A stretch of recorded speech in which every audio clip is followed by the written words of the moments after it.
वाह, mega bumper offer चल रहा है। आपको 20 लाख रुपया भी मिल जाएगा, 4 साल में आप रिटायर भी हो जाएंगे, फिर आपको रिजर्वेशन भी मिल जाएगा। इस भाषा की मानसिकता को समझने का प्रयास कीजिए। ऐसा लगता है कि रेलवे स्टेशन के बाहर कोई चूहा मारने की दवा बेच रहा हो। साहब, आप मंत्री हैं, आप सबसे पहले देश की जनता को ये बताइए कि इस योजना की जरूरत क्या है। कि सब लोग यही कह रहे हैं कि सबसे ज़्यादा हिंसा बिहार में भड़क रही है। मैं इस बिंदु पे आपसे कुछ बात करना चाहता हूँ।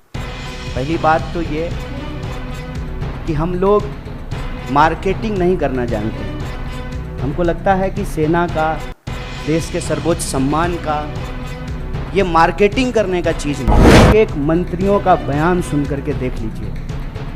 जो लोग अग्निपथ योजना का फ़ायदा गिना रहे हैं, ऐसा लग रहा है कि कोई चीज़ वो बेचने की कोशिश कर रहे हैं, जैसे सेल्समैन की भाषा होती है। कह रहे हैं कि आपको 20 लाख रुपया मिल जाएगा इस उम्र में। ये वही भाषा नहीं है कि प्रधानमंत्री जी बोले थे कि काला धन वापस आ जाएगा तो आपके खाते में 15 लाख रुपया मिल जाएगा। मिल गया क्या 15 लाख रुपया?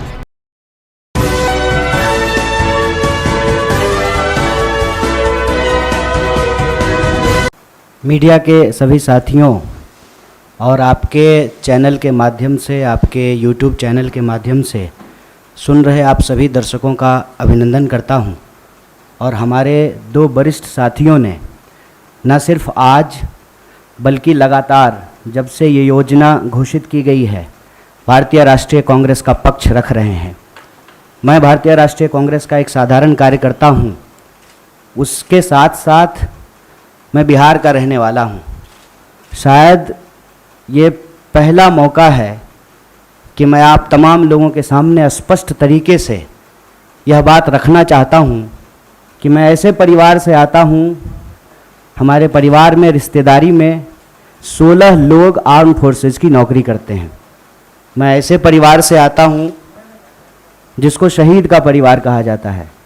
इंसर्जेंसी में हमारे एक भाई की शहादत हुई है, उन्होंने अपना सर्वोच्च बलिदान दिया है।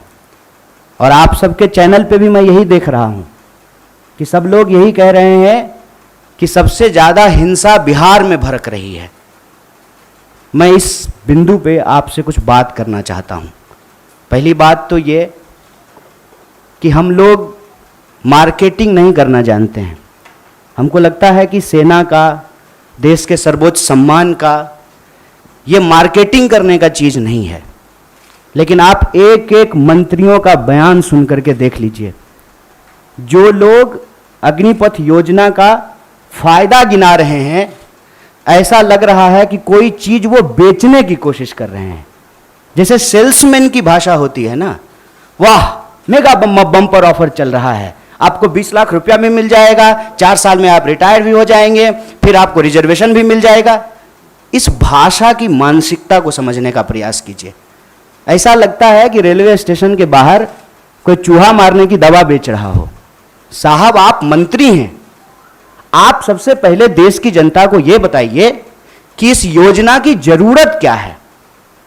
हर साल जब 50,000 से ज़्यादा भर्तियां और नियमित भर्तियां, जिसमें टीए भी है, डीए भी है, पेंशन भी है, सेंट्रल स्कूल में एडमिशन का भी प्रावधान है, रेलवे का भी टिकट मिलेगा, हवाई जहाज का भी टिकट मिलेगा, और अगर सर्वोच्च बलिदान आप देते हैं, आपको शहादत होती है, तो आपके परिवार का भी ख्याल रखा जाएगा।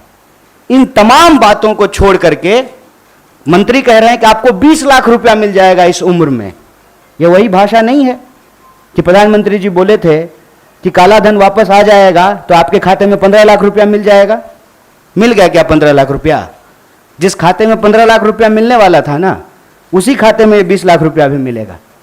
इस मानसिकता को समझने की जरूरत है, और इसीलिए हम लोग इस योजना की जरूरत पे सवाल उठा रहे हैं। जब देश में एक नियमित भर्ती प्रक्रिया है, 2014 में देश बना है, उससे पहले क्या आर्मी में लोग बहाल नहीं होते थे? क्या हमारे पास जो एक प्रक्रिया नहीं थी, उस प्रक्रिया को खत्म करने का कारण क्या है? तब सरकार के कुछ दावे बताए जा रहे हैं। दावा क्या है? दावा यह है कि हम चाहते हैं कि हमारे देश के नौजवानों को रोजगार मिले। ये तो आप चाह रहे हैं, ये आप वादा भी कर चुके हैं कि हर साल आप 2 करोड़ नौकरी देंगे। उस 2 करोड़ नौकरी को छोड़ करके पीएमओ ने अभी ट्वीट किया कि हम 10 लाख रोजगार देंगे। साहब, अगर आप रोजगार देने के लिए सीरियस होते, 28 लाख पोस्ट जो हैं वो सिर्फ सेंट्रल गवर्नमेंट में रिक्त पड़ा हुआ है, और आप स्टेट गवर्नमेंट में जाकर के देख लीजिए, भर्तियां नहीं की जा रही है। हकीकत क्या है? हकीकत यह है कि ये असली बात देश की जनता से छुपाना चाहते हैं। असली बात क्या है? आप सब लोगों को याद है कि जब नोटबंदी की गई तो यह दावा किया गया कि इसके बाद नक्सलवाद समाप्त हो जाएगा, आतंकवाद समाप्त हो जाएगा। कल ही जो है एक सब इंस्पेक्टर की फिर से टारगेटिंग किलिंग की गई है। नक्सलवाद की घटनाएं हो रही हैं, आतंकवादी घटनाएं लगातार हो रही हैं। अगर नोटबंदी करने के बाद आतंकवाद समाप्त हो जाता तो पुलवामा की घटना कौन करके गया है? कैसे पुलवामा की घटना हुई है?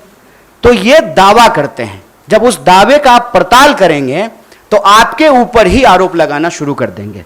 एक व्हाट्सएप मैसेज घूम रहा है जिसमें कहा जा रहा है कि जिस भी योजना का कांग्रेस विरोध कर रही हो, ऐसा आप मान लीजिए कि वो योजना सही है। कांग्रेस के विरोध करने से आप चलते हैं?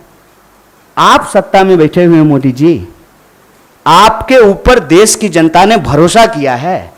विपक्ष के भड़काने से लोग भड़क जाते, विपक्ष की कही हुई बात लोग मान लेते तो प्रधानमंत्री मोदी जी होते। इस देश के लोगों ने मोदी जी के ऊपर भरोसा किया, और मैं याद दिलाना चाहता हूं कि ये वही नौजवान हैं। ये उस वक्त हिंसा नहीं किए जब इनके माँ बाप हजारों किलोमीटर पैदल चल करके अपने घर गए। ये वही नौजवान हैं, ये तब भी हिंसा नहीं किए जब उनके परिवार को ऑक्सीजन नहीं मिल रहा था और वो तरप तरप करके जान दे रहे थे। ये तब भी हिंसा नहीं किए जब आपने हर साल 2 करोड़ नौकरी नहीं दी। मैं देश की सरकार से, भारतीय राष्ट्रीय कांग्रेस की तरफ से यह अपील करना चाहता हूं कि ये कोना कोना कौन कोना सोतली पुतो कोना खेलना बंद कीजिए।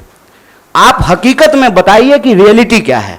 क्या आपने विपक्ष को पूछा? आपने विपक्ष को पूछा कि हम कोई योजना ला रहे हैं? आपने कोई पार्लियामेंट्री कमेटी की मीटिंग की? या आपने नौजवानों को पूछा कि हम आपका भलाई करना चाहते हैं किसानों की तरह, और नौजवान कहते हैं कि हमको ये भलाई नहीं चाहिए? इस मनोदशा को समझिए साहब। हम ऐसे गांव से आते हैं, ऐसे इलाके से आते हैं, कोई ऐसा साल नहीं गुजरता है साहब कि हमारे इलाके में कोई शहादत ना हुई हो। हमारे इलाके में लोगों के पास महज नौकरी नहीं है सेना, हम जानते हैं इस बात को। जब किसी परिवार में किसी बच्चे को सेना की नौकरी मिलती है, पूरे इलाके में उनका सम्मान होता है। और दुख के साथ साथ जब एक पार्थिव शरीर गांव आता है, आंखों में आंसू होने के बावजूद उस इलाके का सीना गर्व से चौड़ा हो जाता है कि हमारे बच्चे ने जो है देश के लिए सर्वोच्च सम्मान दिया है। सेना का सवाल देश की सुरक्षा का सवाल है, आप इसको मजाक मत बनाइए।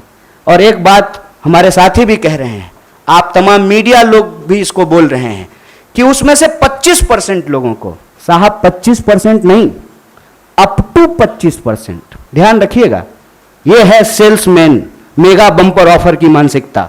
अप टू 25% क्या होता है? मतलब 25% की भी गारंटी नहीं है। यह मत समझिए आप कि उसमें से एक को दे ही देंगे नौकरी। बहुत चालाकी से टर्म्स एंड कंडीशन लिख दिया है, अप टू 25%। और इसमें यह कितना गंभीर है, इस गंभीरता का आप अंदाजा लगाइए कि अभी आए हुए 3 दिन हुए हैं घोषणा किए हुए, 2 मेजर अमेंडमेंट हो चुका है, और जो फायदा गिनाए जा रहे हैं वो फायदा तो पहले से है। सेना में, आर्म फोर्सेस में, पैरामिलिट्री में भर्ती होने की मैक्सिमम आयु 25 वर्ष है। 25 वर्ष से ज्यादा में तो आप बहाल ही नहीं हो सकते हैं। उसके बाद अलग अलग रैंक पे आप कितना समय तक सेवा देंगे वो पहले से निर्धारित है। और जो लोग आर्मी की नौकरी समाप्त करके, सेवा समाप्त करके आते हैं, उनको अन्य जगहों पे सुविधाएं दी जाती है। भूतपूर्व सैनिकों को सुविधाएं दी जाती है, भूतपूर्व सैनिकों के परिवारों को सुविधाएं दी जाती है। और आप में से बहुत सारे लोग, मैं बहुत साधारण बात करता हूं, मुझे लंबी चौड़ी बात करनी नहीं आती है, क्योंकि कहते हैं जाके पैर न फटे विवाई, वो का जाने पीड़ पड़ाई। हमको पता है कि आर्मी में कौन लोग जाते हैं। गृह मंत्री का बेटा आर्मी में नहीं जाएगा, वो बीसीसीआई का सेक्रेटरी बनेगा। हमको पता है कि वहां पे सेवा करने वाले कौन लोग होते हैं, गरीब किसान मजदूर के बच्चे होते हैं। कोई नेता का बाल बच्चा आर्मी में नहीं जाता है। जाता है, प्रधानमंत्री भी जाते हैं फोटो खिंचवाने के लिए, फोटो खिंचवाने के लिए वर्दी पहनना एक बात होता है, देश की भक्ति के लिए, सर्वोच्च सम्मान के लिए वर्दी पहनना दूसरी बात होती है। दीपावली में जाकर के मिठाई बांट देंगे, उसके बाद आकर के अग्निपथ योजना ला करके देश की जवानों का दिवाला निकाल देंगे। अग्निपथ योजना इस देश के नौजवानों को अग्नि में झोंकने की योजना है।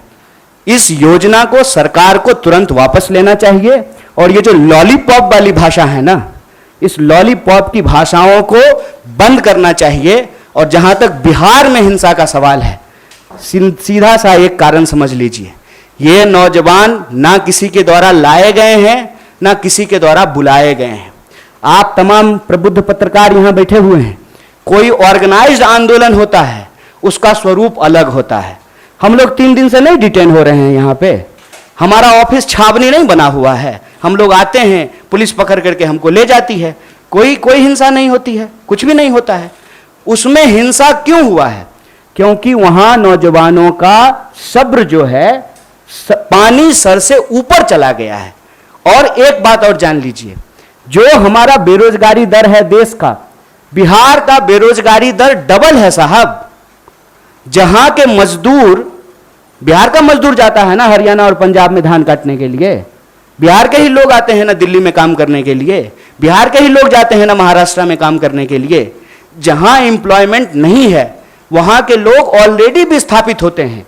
ये जो बच्चे हैं ये उस उम्मीद में अपने गांव में रह रहे हैं, दौड़ रहे हैं जाड़ा गर्मी बरसात, सड़कों पे, मैदानों में, रेत पे, कि इनको किसी दिन सेना में सेवा देने का मौका मिलेगा। ये मौका इनसे जब छीना जा रहा है तो इनका सब्र टूट गया है। लेकिन मैं इन तमाम नौजवानों से भी एक अपील करना चाहता हूं, दोस्त, हम किसान के बच्चे हैं और हमारे माँ बाप ने इस सरकार को झुकाया है, इस सरकार को बताया है कि ये देश गांधी का देश है और गांधी के देश में सत्य और अहिंसा से ही कोई लड़ाई जीती जा सकती है।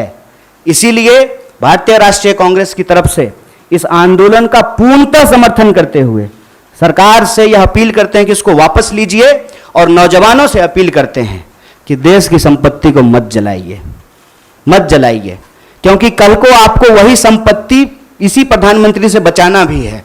क्योंकि देश की संपत्ति ये दोस्त को बेचने वाले हैं, ये हमारे आपके टैक्स के पैसे की संपत्ति है। इसकी रक्षा कीजिए, सत्य और अहिंसा के रास्ते पे चलिए। और किसानों ने 700 लोगों की शहादत देने के बाद 1 साल से ज्यादा आंदोलन चलाया, शांतिपूर्ण तरीके से चलाया। तमाम तरह के आरोप लगाए गए, जैसे आज आपके आंदोलन को कहते हैं उपद्रवी, तोड़फोड़ करने वाले, हिंसा करने वाले। ये कहां से आ गए, कैसे आ गए, कौन है इसके लिए जिम्मेवार? और विपक्ष के माथे पर मत खेलिए।